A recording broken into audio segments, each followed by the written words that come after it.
A manchete é: Alan dos Santos tem prisão decretada por Alexandre de Moraes. E não apenas isso, o STF também colocou na cola dele a Interpol. O blogueiro está nos Estados Unidos e de maneira irregular, com o visto vencido.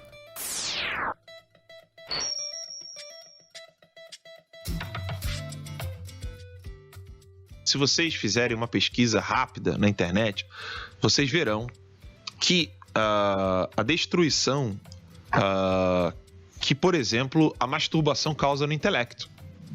Tá? Isso são pesquisas feitas. Né? A depravação sexual, ela mata neurônios. Mas eu vou falar isso aqui, vai ter gente que vai assim, não, eu vou continuar tocando minha punheta mesmo. O cara não tá nem aí pro que tá acontecendo. E aí, por exemplo, fumar faz mal. Eu espero que você não se masturbe, né? Porque eu fumando, eu não mato neurônio. Agora, você tocando punheta, você se entendeu? Eu morro inteligente, você morre burro. Esses momentos involuntariamente engraçados do Alan dos Santos podem fazer com que ele pareça assim inofensivo, caricato, mas não se engane não. Trata-se de alguém muito eficiente na propagação de teorias conspiratórias e não existe teoria conspiratória inofensiva. Tanto que o Brasil, assolado pelo pós-verdade, precisou iniciar uma CPI para investigar fake news. E o Alan dos Santos, claro, estava lá. Falam tanto dos meus pornôs, mas tem horas que eu vejo que a putaria tá aqui. Eu vi o senhor aqui muito falando, né? O senhor é o rei dos voluntários, faz algumas fofocas, é uma espécie de Sônia Abrão digital. Jornalista não diplomado, né? Agora, jornalista também não precisa de diploma. Já foi patrocinado pelo PSL? O senhor já foi alguma vez patrocinado pelo PSL? Só um minuto, porque insulto não está previsto aqui. Tá, o senhor já foi patrocinado? Nessa ocasião, ele não respondeu se recebia ou não a grana do PSL, mas tudo bem, porque com o passar do tempo, a gente foi descobrindo que grana para fake news no Brasil não falta. De acordo com a Polícia Federal, nas mensagens, Alan pede que Eduardo Bolsonaro o ponha em contato com o empresário Luciano Hang. Alan escreve: preciso que você me coloque em contato com o Luciano Hang. Eduardo Bolsonaro envia o número do telefone e pergunta: quer que eu fale algo a ele para te introduzir? Alan responde: é melhor. 1h30 depois, Eduardo diz: mandei mensagem para o Hang. Assim que ele me responder, te passo. Essa descoberta aí veio junto com a CPI da Covid, que também chegou à conclusão de que o Alan fazia remessas de recursos para o exterior. Houve aí a jornalista Juliana Dalpiva, do UOL. Vários dados da quebra de sigilo, Fabiola. Então, assim, eu tive essa um pedaço, tem muito mais coisa. Mas foi identificado que ele fez 3 remessas, 2 em abril desse ano e 1 em maio, no total de R$109 mil, o que dá quase $20 mil, para uma conta no exterior, nos Estados Unidos, no Bank of America. E o que a gente não sabe direito sobre essa história ainda que está em investigação? A origem desse dinheiro. E é uma das linhas, né, da CPI, entender o caminho do dinheiro, da desinformação para apoiadores e, enfim, pessoas que tentaram influenciar a opinião pública em relação à questão da desinformação com vacinas e com as medidas de prevenção para combater a disseminação do vírus da Covid. Não por acaso, a CPI da Covid decidiu que o cara deveria ser indiciado. E olha o que ele propagou de desinformação durante a pandemia. Não é brincadeira não, hein? Cloroquina pra lá, antivacina pra cá, o diabo. E queria também rapidamente comunicar que nós estamos elevando a condição de investigado dessa comissão parlamentar de inquérito os senhores Marcos Tolentino da Silva, Danilo Trento, Otávio Facuri e Alan Lopes dos Santos. A lista de investigados já chega a 36. Além das 2 CPIs aí, fake news e pandemia, o Alan dos Santos também é alvo daquele inquérito que o Supremo Tribunal Federal abriu para apurar as mentiras e os ataques disseminados contra a Suprema Corte. Hoje já se sabe, por exemplo, que ele chegou a contar com uma informante dentro do gabinete do ministro Lewandowski. Acontece que quando essa e outras tantas informações vieram, o Alan já estava fora do Brasil faz tempo. Ele deixou o país na metade de 2020. Por quê? Olha, pode ter alguma coisa a ver com uma visita que a Polícia Federal fez na casa dele, em junho? Tá bom. Isso é outro inquérito. De novo, meus advogados vão tentar ter acesso aos autos. Isso é outro inquérito. Sigiloso? Sigiloso. A gente vai falar no nosso canal, Terça Livre, maiores informações. A gente tem uma importante denúncia para fazer hoje, às 10 horas. Daqui a pouquinho a gente já começa. É isso. Levaram todos os computadores da empresa de novo? Um computador que tinha sido doado. No dia da busca e apreensão, doaram um computador pra gente. Aí esse computador levaram de novo. E aí pouco depois desse dia aí ele vazou do Brasil. E até essa fuga ele justificou com teoria conspiratória. Saca só a viagem. Tem uma conspiração envolvendo as embaixadas da China e da Coreia do Norte, além, claro, do PT, né? Não pode faltar o PT. E o PT, hein?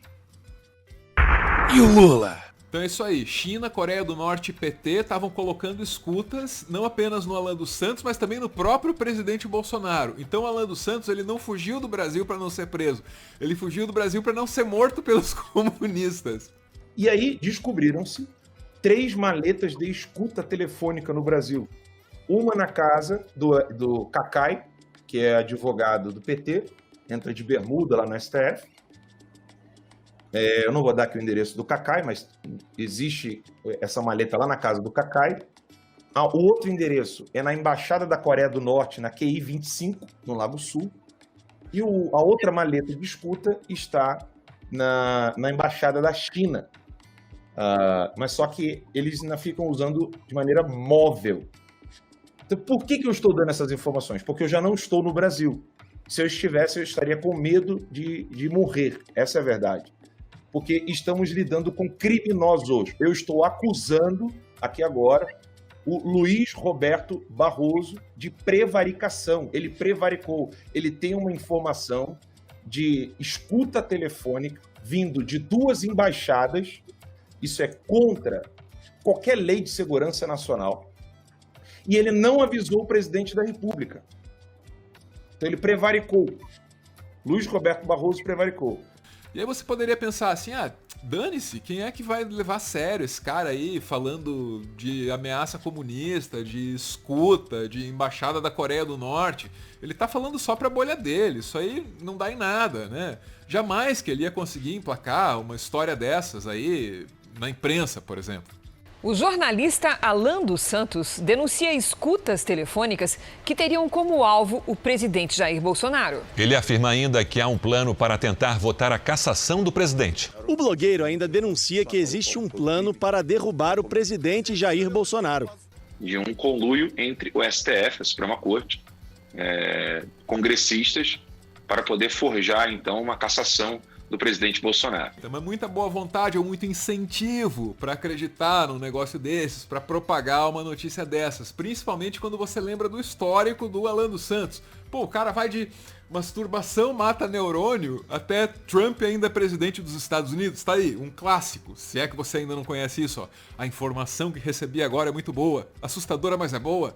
Ainda preciso verificar os detalhes. O resumo é esse. Trump ganhou as eleições, mas quer provar a fraude de 2018 e 20. Para provar, precisou deixar o inimigo agir. Para provar, né? 2 vezes, tá bom. É muita prova, né? Por isso, 2 vezes. Acontece que o Trump não voltou a governar os Estados Unidos e o Alan dos Santos também não é cidadão daquele país. Pelo contrário, ele tá por lá de maneira irregular, com o visto expirado. Um problemão para esse cara, muito em função da notícia do dia 21 de outubro. Olha lá, no G1. Moraes determina a prisão preventiva de blogueiro bolsonarista e que ministério inicie extradição. Como eu disse, a reportagem é do G1, vamos embora para o texto. Moraes ordenou ainda que a Polícia Federal inclua o mandado de prisão na lista da difusão vermelha da Interpol, para garantir que Santos seja capturado e retorne ao Brasil. Também foi acionada a Embaixada dos Estados Unidos. Ou seja, o cara tá nos Estados Unidos com o visto vencido e com a Interpol na cola dele. E se ele for encontrado e trazido de volta para o Brasil, o que acontece? O que é que os comunistas vão dizer do Alan dos Santos? Pelo que ele vai ter que responder? De volta ao G1.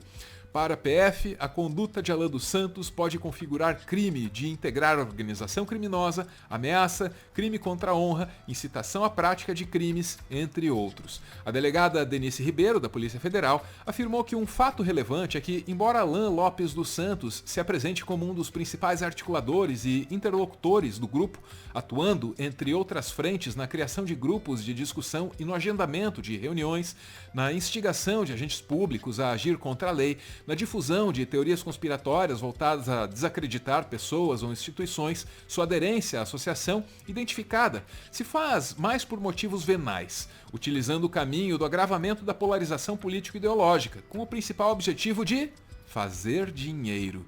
Os investigadores dizem que, mesmo nos Estados Unidos, a conduta criminosa do blogueiro não parou e que a prisão é necessária para garantir a ordem e as investigações que estão em curso. A situação do Alan, como bem se percebe, é muito frágil.